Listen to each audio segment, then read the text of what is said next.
Okay. There's also sometimes what's called, by the way, I've seen annuities with surrender charges of 35 years. I've seen them with 15 years. And I've seen them as low, the lowest I've seen is 5 years. And you can kind of guess if it's a 7% surrender, or 7-year surrender charge, 1% per year, that commission is 7% or 8%. So if the average sale is $100,000, what does the insurance agent make? $7,000. Now you know why there's so many free lunches and dinners. Okay? They also sell these things as like they're a CD. They're safe. They're guaranteed. Who guarantees these? Insurance company? Exactly. Yeah. What does that mean? You know, in your packet on the left-hand side, there's a whole thing on insurance. Let's see if I don't see mine. But it's on the left-hand side of your packet. Let me take a look at yours. Oh, this is from the other one. Is this from this one? No. Okay. There's on the left-hand side of your packet, there's a whole thing on insurance. And on the second page, I believe, is an yes. And if you look on the second page, you'll see, or the third page, I think, yeah, on the third page, there's a whole listing of rating agencies, right? You can call those rating agencies or call your insurance company and say, hey, how are you rated with AM Best? How are you rated with Standard & Poor? That's your only kind of safety net of saying, hey, this insurance company has some net worth that in the event that something happens that can survive it. Are rating agencies always correct? No. Because who pays the rating agencies to be rated? The insurance company. It's kind of a weird system, but it's the best we have. We don't have anything else. So that's one of the ways you can see how much that guarantee is worth by how safe it is. And what you'll find is that the higher quality companies will have lower introductory rates because they don't have to entice people to buy this annuity with a lower rate because they're safer. So in the sense is that the lower rate annuities are better for you than the higher rates because the higher rates are usually lower credit rated insurance companies. Kind of a little different way of thinking about that. Do insurance companies ever go broke? Yes.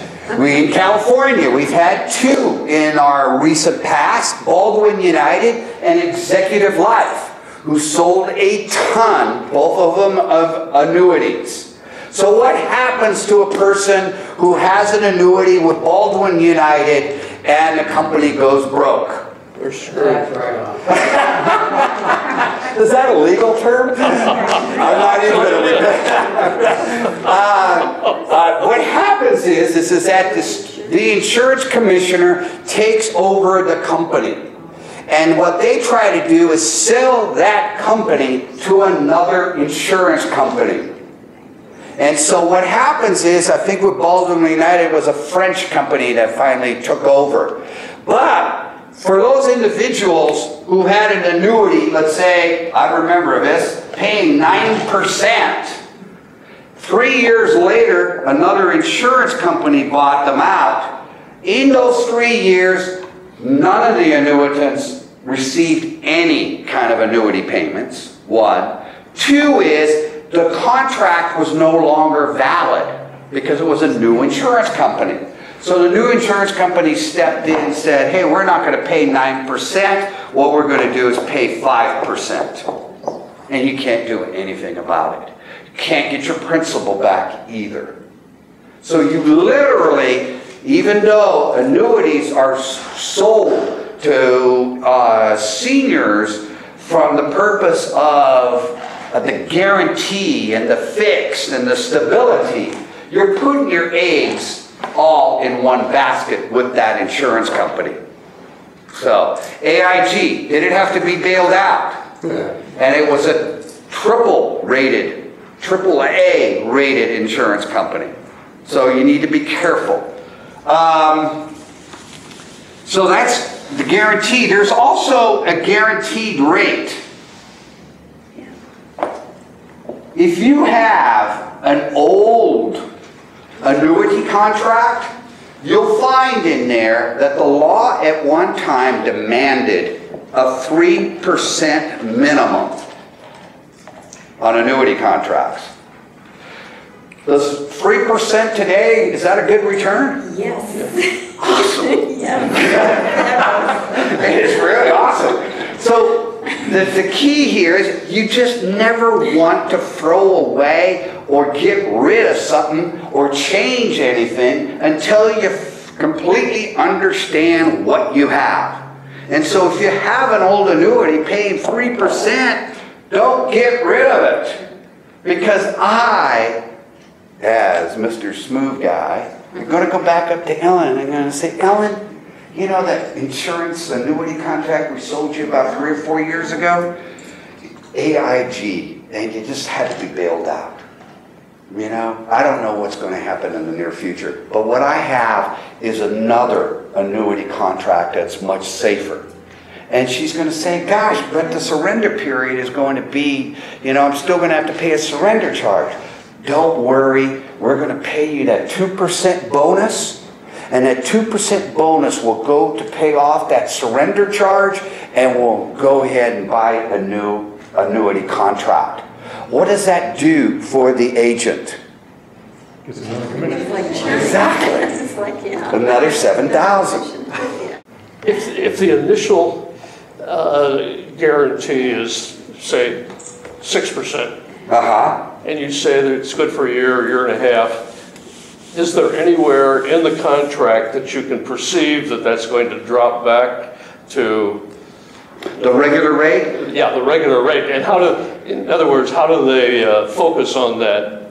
Have you ever tried reading an annuity contract? No. Try it sometime. It is difficult. It is, you know, I've been to law school and 4 hours, and it's worse than reading the IRS code. They're hard to understand to read. And so somewhere in there, it'll state what that regular rate is. Or it will have a formula to determine the regular rate.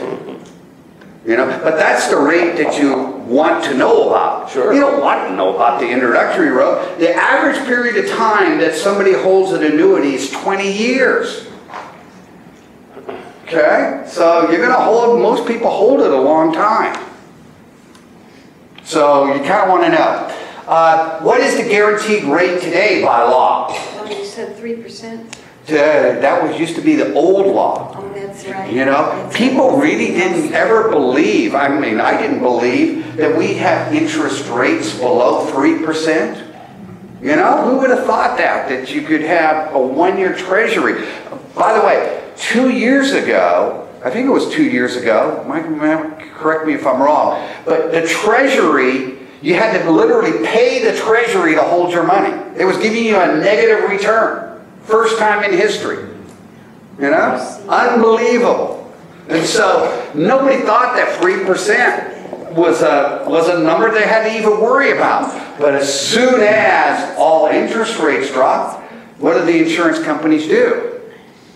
They petitioned Congress, you know, and said, hey, we need to change this into, you know, this law. And so now it is the guarantee rate is the 1-year treasury rate. So it floats. Because insurance companies they've got to invest their money to pay you. They can't print it. So, you know, I mean, a lot of insurance companies in 2008 were looking fairly precarious as to whether or not they were going to survive financially. So take a look at that. You'll also, in many of them, you have what's called a withdrawal rate. And that is that we're going to pay you, let's say, 2% per year, only if you hold it for a 5-year period. And so, if you withdraw before then we're going to change the rate that we paid you out, the introductory and the regular rate, and only give you the 2% or less. Well, the regular rate is based on the annuity contract. So if you go to New York Life, or you go to TIA Craft, or you go to Ameriprise, all of them have insurance divisions, and all of them make up their own rates. Their own introductory rate, their own withdrawal rate, because it's an individual contract. Ellen signed a contract between her and I. And so if she wants to dispute what's written in the contract, then she has to take me, quote unquote, the insurance company to court. There is no regulatory body that she could complain to. Who has the power to write an annuity contract? Insurance companies. Where are they sold? Through the brokers. Everywhere. Everywhere. You go into a bank, the teller says, hey, I want a CD, and you go, I only get 1/3 or 1%. Oh, we have this financial counter. Why don't you step over there and get that golden age retirement plan, and they're going to offer you 5 or 6%, and you'll talk to somebody who's 26 years old, and you're going to sell you an annuity. Yeah. It's all about the commissions. Yes? Why does anyone buy annuities? Because they're sold. Because people don't. Because they don't. The number one reason why people have their financial advisors is because they're nice. People are not that aware. They don't tell you. On the back page of that insurance, they have Annuity 101 University. And it says, make them feel like it's a CD. Make them feel like it's a pitchfork sticking into their chest if they don't buy it. Make them feel like it has something to do with Medicare and Medi-Cal. Doesn't matter. Just scare the hell out of them. You know? People are scared. And all of a sudden, you know, the good hands people, you know, insurance companies have the towers. They're financially stable. And we're here to protect you. Yeah.